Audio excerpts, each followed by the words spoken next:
Hello from RPGmdsFan. I have broken up my walkthrough, review, and discussion of the D&D L3 Deep Dwarven Delve module into two parts.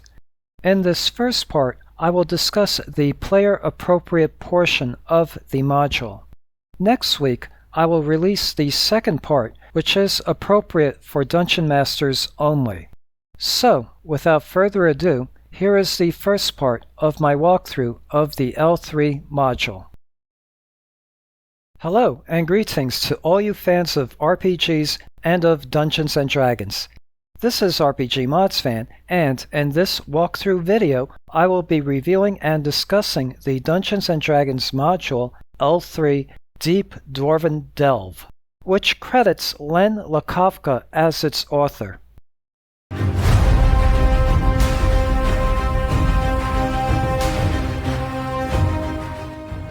There is quite a bit of goblinoid activity by that hill I see before me.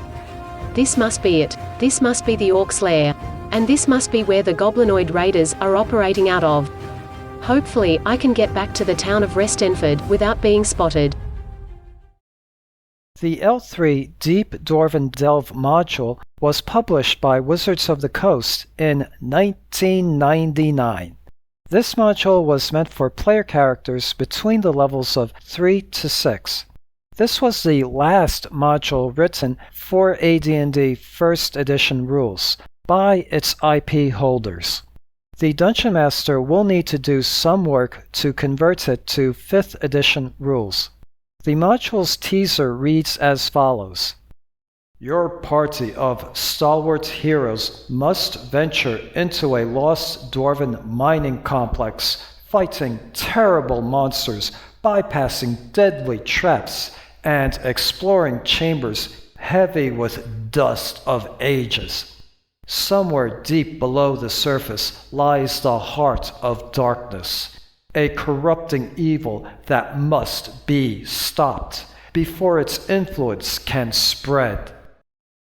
The L3 Deep Dwarven Delve module is a sequel to the L1 The Secret of Bone Hill and L2 The Assassin's Knot modules, and it was intended as the final adventure in the L series, which is also known as the Lendor Isle series. On my channel, I have already reviewed the L1 The Secret of Bone Hill and L2 The Assassin's Knot modules. In those videos, I give some background on the publishing history of the L series. Links to the videos will be in the description section below. Both the L1 and L2 modules were written by the late, great Len Lakofka. Due to various issues and the turmoil at TSR, the third module in the series was finally published by Wizards of the Coast almost 2 decades after the first two. Len Lakofka's original version of the L3 module was either lost or destroyed. The developers at Wizards of the Coast then wrote and published their version of the L3 module, and credited Len Lakofka as the author. The L3 module was published in August of 1999 as bonus material in the Silver Anniversary Collector's Edition boxed set, which included quite a few classic AD&D modules. In 2009 and 2013, Len Lakofka released the 4th and 5th installments of the Lendor Isles series on the dragonsfoot.org's website as free downloads. The funny thing is, the L4 module says it can be used as a sequel to the L1 and L2 modules. However, it makes no mention or acknowledgement of the L3 module.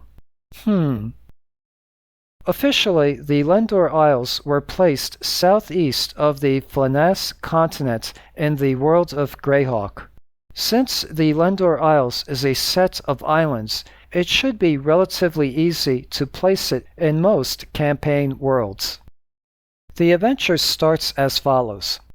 For some months, marauding orcs and other goblinoids have been attacking the small towns of Restenford and Lake Farman.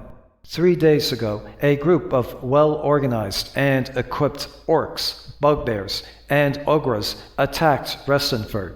Several soldiers were killed, and more than a dozen were wounded. In the fighting, the town hall was put to the torch. The townsfolk watched in horror as the structure burned, presumably killing everyone inside. Eventually, the goblinoids were driven off just before dawn. One member of the militia, a ranger, tracked the goblinoids back to their lair. Unfortunately, the creatures spotted the ranger and fired at her with their crossbows. Despite being injured, she managed to return to Lake Farman and report on the location of the raiders' lair.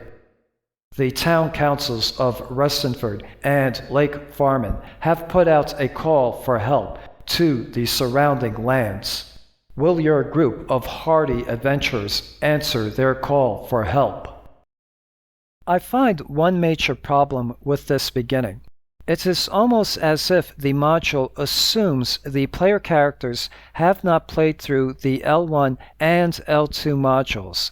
If they have, then their characters should already be in either Restenford or Lake Farman. By the way, the town of Lake Farman is also known as the town of Garrotten. Here is how I would fix that. After concluding the L2 module, ask your players what do their characters do for the next few months. Try to accommodate them as best as possible. Then mention that both towns are intermittently being raided by goblinoids. Play out one or more of these raids as a combat encounter with your players.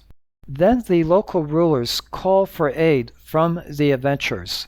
Say that the rulers want the adventurers to travel to a far-off area to see if the goblinoids are operating out of that area.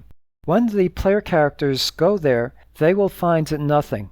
When they return, they will then learn that Restenford was attacked. If the player characters left any valuable items behind in Restenford, you can say that the attackers have stolen those items. Then play out the module as intended.